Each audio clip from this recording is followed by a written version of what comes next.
Hello friends, myself Ketan Adde and I have studied MSc Physics. Today we are going to see the new subject classical mechanics. But before touching to our main subject classical mechanics, we have to know what is meant by mechanics. Mechanics is a branch of physics which deals with the study of motion or the motion of an physical object or at rest which are influenced by some internal or external interaction. म्हणजेच mechanics ही काय? Mechanics is a branch of physics. ही एक फिजिक्सची branch आहे जी की एखाद्या ऑब्जेक्टच्या मोशनमध्ये एखादा ऑब्जेक्ट जर मोशनमध्ये असेल किंवा तो रेस्टमध्ये असेल त्याच्यामध्ये होणाऱ्या त्याच्यावर जे काही एक्सटर्नल फोर्स अप्लाय होतात किंवा जे काही त्याच्यामध्ये इंटरनल इंटरॅक्शन्स होतात त्याच्या स्टडीला आपण काय म्हणतो? मेकॅनिक्स म्हणतो. समजा आपण एक्सटर्नल इंटरॅक्शन म्हणतो त्या गोष्टी म्हणजे काय? आपण एका दुसऱ्या गोष्टीवरती जर फोर्स अप्लाय केला तर त्याच्या पोझिशनमध्ये काही ना काही तर चेंज झालेला आहे, त्यानं काही ना काहीतरी त्याच्या स्टेट ऑफ रेस्टमध्ये बदल केलेला आहे. त्या गोष्टीचा स्टडी करणं म्हणजेच मेकॅनिक्स. समजा जर एखादा दुसरा ऑब्जेक्ट जर रेस्टमध्ये आहे, जसा हा ब्लॅकबोर्ड हा इथे रेस्टमध्येच आहे, परंतु या बोर्डमध्ये असलेले समथिंग जे काही इंटरनल ॲटम्स मॉलिक्युल्स आहेत त्यांचं आतमध्ये काही ना काहीतरी इंटरॅक्शन चालू आहेत, ते काहीतरी वेगवेगळ्या प्रकारचे व्हायब्रेशन्स तयार करत आहेत, त्या इंटरॅक्शनला इंटरनल इंटरॅक्शन म्हणतात. तर मेकॅनिक्स ही जी काही ब्रांच आहे ही it is developed from ancient observations. म्हणजे जुन्या काळापासून ह्या ऑब्जेक्टच्या मोशनमध्ये जे काही बदल चालू होते किंवा जे काही त्याच्यामध्ये चेंजेस घडत होते ते चेंजेस रेकॉर्ड करण्यात आले आणि त्या रेकॉर्डच मेकॅनिक्स म्हणून एक सेपरेट ब्रांच तयार करण्यात आली जी की आज आपण इथं बघणार आहोत. तर हे जे काय these observations means this mechanics is totally based on Newton's laws. Okay, we know Newton's 3 laws. First is law of inertia, second is law of force, and third is law of action of reaction. So this mechanics is based on these 3 laws. Okay, you know Newton's laws. So the mechanics is based on Newton's laws, and rather it is developed by Lagrange and Hamiltonian, and this whole era is called as classical mechanics.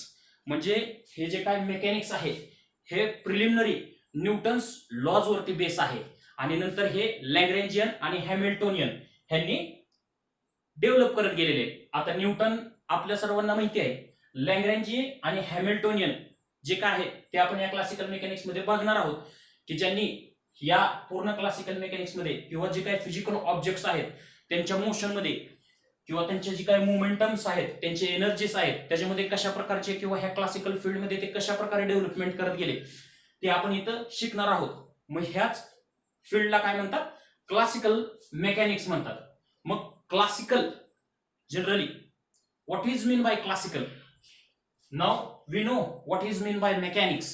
Okay, we have studied here what is mean by mechanics, but what is mean by classical? Not like that. Classical, it's not that. Classical म्हणजे ते classical नाही.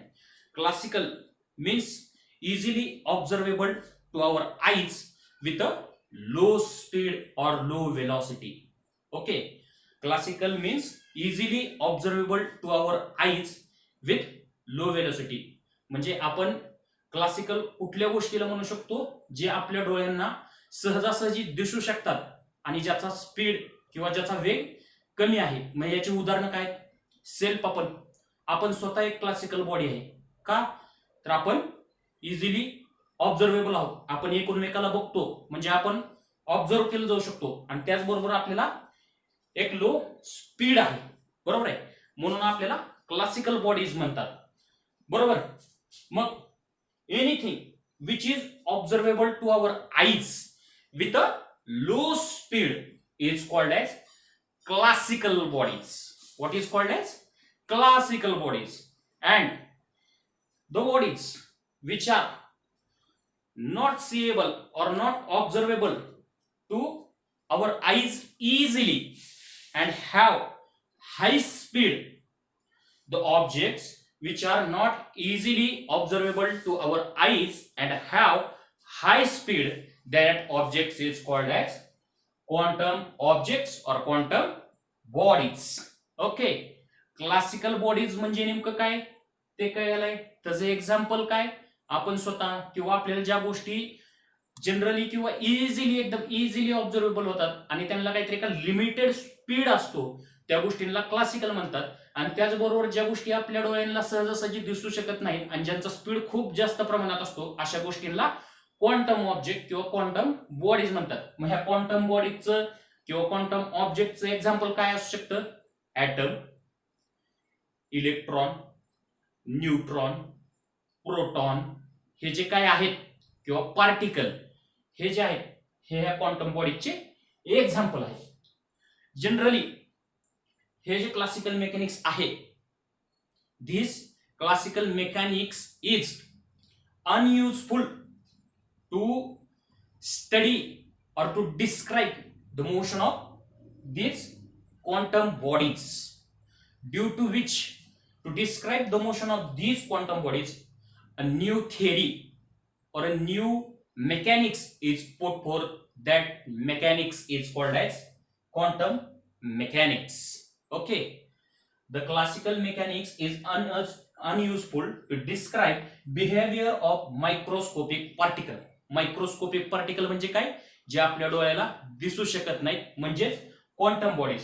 आणि classical bodies म्हणजेच काय,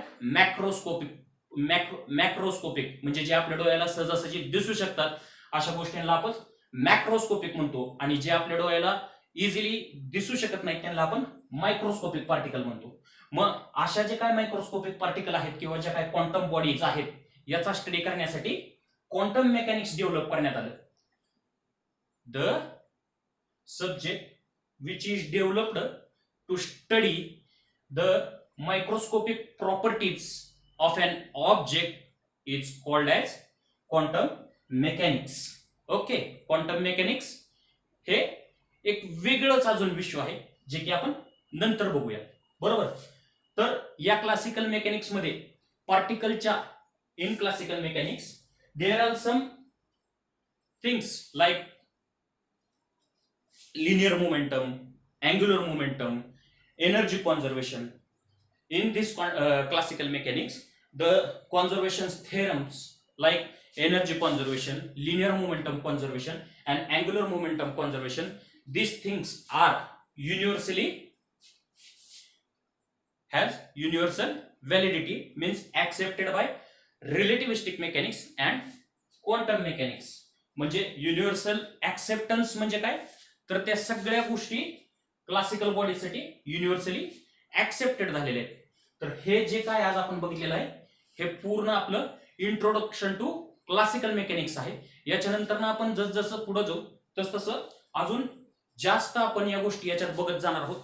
जर याच्या पुढच्या गोष्टींची तुम्हाला अजून जर पुढचे जे काही नवनवीन व्हिडिओ येणार आहेत ते जर तुम्हाला पाहिजे असतील तर आमच्या चॅनलला लाईक करा, सबस्क्राईब करा आणि शेअर करा. थँक्यू.